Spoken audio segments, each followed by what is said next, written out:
हजरत इमाम अहमद बिन हंबल फरमाते मैं गुलाम खरीदने गया, उसने मेरे साथ शर्त रखी कि हुजूर आप मुझे खरीद के ले जाने हैं, मेरी शर्त यह है कि मैं दिन को आपकी ड्यूटी करूंगा, रात को नहीं करूंगा। फरमाते मैं ले आया, घर ला के मैंने पूछा तेरा नाम क्या है? कहने लगा हुजूर गुलामों का नाम नहीं होता।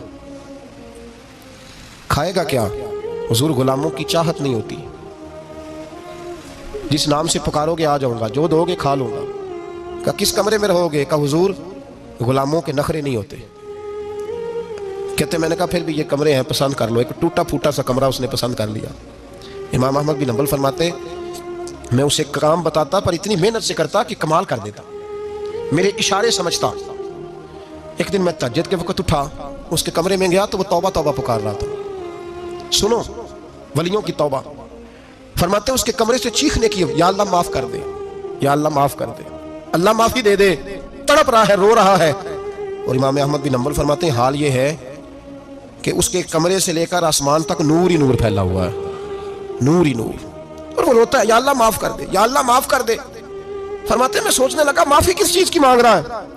फरमाते वो खुद ही बोला, और माफी देखो भाई, तौबा देखो अल्लाह वालों की। कहने लगा अल्लाह मैं तेरा बंदा हूं, तूने जिंदगी दी, नेमत दी, आंखें दी, कान दिए, सांसें चलाई, बगैर मांगे सारा कुछ दिया।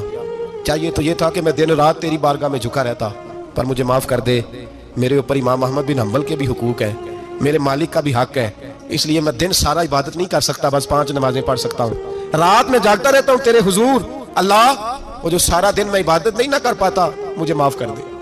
खुदाया मेरी गलती माफ कर दे, अल्लाह मुझे बख्श दे। और राती सारी कर कर जारी, नींद अखा थी धोंदे, फजरे वही गुनाहगार का आवन। सब तो नहीं, या अल्लाह चाहिए था मैं 24 घंटे सजदे करता, बख्श दे, ये मेरी खता माफ कर दे। सावन की काली रातों में जब बूंदाबांदी होती है, वो रातों को उठ उठ रोते हैं, जब खलकत सारी सोती है।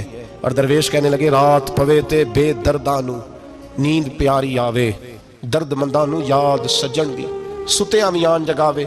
या अल्लाह माफ कर दे, मैं सारा दिन सजदे नहीं कर पाता, सारा दिन लंबी न माफी दे दे, ये तौबा है अल्लाह वालों की। इमाम अहमद बिन हंबल फरमाते हैं फजर के वक्त वो मेरे साथ मस्जिद गया, मैंने उसका चेहरा देखा, मैं उसको कोने में ले गया, मैंने कहा जा तू अल्लाह की रजा के लिए आजाद है, जा मैं अपने हक माफ करता हूँ, मकान तेरे पास रहेगा, खाना तुझे मिलेगा, तू आजाद है। उसने कहा हुजूर हुआ क्या, हुआ क्या? हमारी तो ख्वाहिश है ना कि बंदा उस वक्त मिलने आए जब मैं तस्बीह पढ़ रहा हूँ, कोई उस वक्त घर पहुंचे जब मैं सजदे में, उन लोगों को पता चले बड़ा नेक है, बड़ा नमाजी है। उस वक्त किसी की नजर पड़े जब मैं बिल्कुल कुरान पाक पे बैठा हूँ। फरमाते हैं जब मैंने कहा ना तू आजाद है, तो कहने लगा हुजूर क्या हुआ?